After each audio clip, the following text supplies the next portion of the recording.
궁금한 게 있다면 알려주는 게 인지상정. 세계는 더 이상 미국을 두려워하지 않는다. 노벨 경제학상 수상자이자 미국을 대표하는 국제 경제학자 폴 크루그만이 한 말입니다.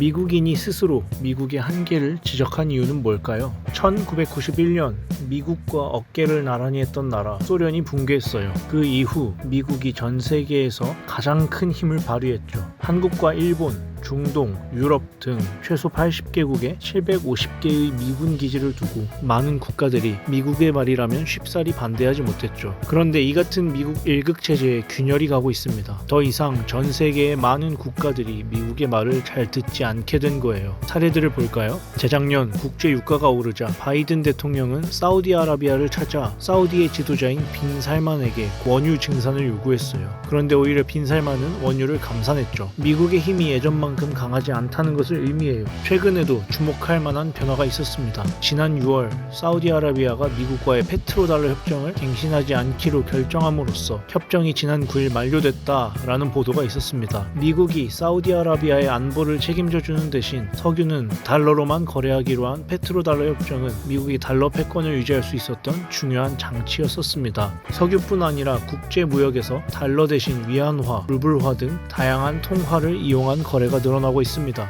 미국 경제를 지탱했던 중요한 축이 흔들리고 있는 것이지요. 미국의 정치, 외교적 지위도 흔들리고 있습니다. 갈등과 경쟁 관계로 여겨졌던 사우디아라비아와 이란의 관계가 개선될 조짐을 보이고 있는데요. 이 두 나라의 화해를 주도한 곳이 미국이 아닌 중국이라는 점은 신선한 장면이었어요. 153개국이 찬성한 이스라엘의 팔레스타인 공격 즉각 중단을 요구한 유엔 총회 결의문을 거부하고 이스라엘에 계속 무기 지원을 하고 있는 미국에 대한 비판 여론이 높아만 가고 있습니다. 최근 국제 정세에서 주목할 만한 변화는 미국과 서방 중심의 패권에 저항하는 나라들이 부상하고 있다는 거예요. 브릭스가 대표적인데요. 브라질, 러시아, 인도, 중국, 남아프리카 공화국이 만든 브릭스라는 협의체예요.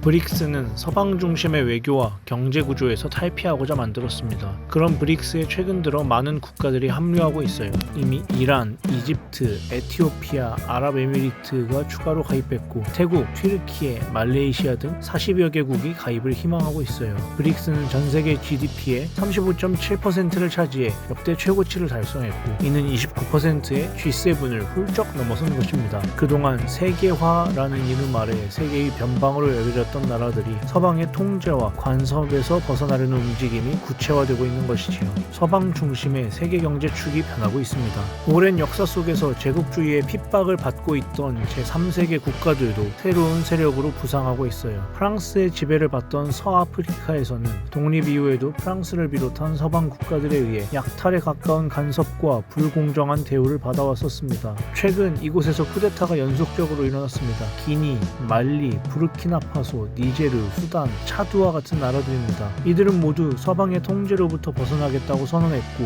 외국 군대의 철수를 요구했습니다. 국민들은 이를 지지했습니다. 최근 니제르에서는 우라늄 광산을 독점하던 프랑스의 원전 기업을 쫓아내고 프랑스 군대에 이어 미군도 철군하기로 했어요. 뉴칼레도니아는 프랑스에 대한 독립을 외치며 피를 동반한 항쟁을 하고 있어요.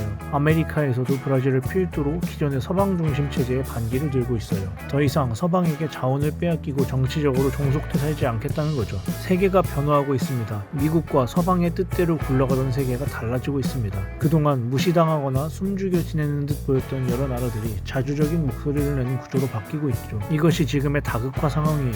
하지만 우리 정부는 이를 잘 모르는 것 같아요. 미국과의 일방적인 관계에 집중하면서 중국, 러시아와의 관계가 굉장히 악화되었습니다. 다른 나라도 아닌 미국의 회사 골드만삭스가 21세기를 다중 동맹의 시대라고 정의했는데 한국은 미국과의 동맹만 고집하고 있는 거죠. 미국이라는 한 나라에만 치우친 외교는 급변하는 세계 정세 속에서 우리나라의 발목을 붙잡을 수밖에 없습니다. 세계의 여러 다양한 나라들과 우호, 친선, 호혜, 평등의 관계를 구축하는 것이 필요하지 않을까요? 다극화 시대, 지금까지와는 다른 새로운 세계가 다가오고 있는데 우리는 이를 맞이할 준비를 제대로 하고 있는 것일까요? 깊이 생각해 볼 때입니다.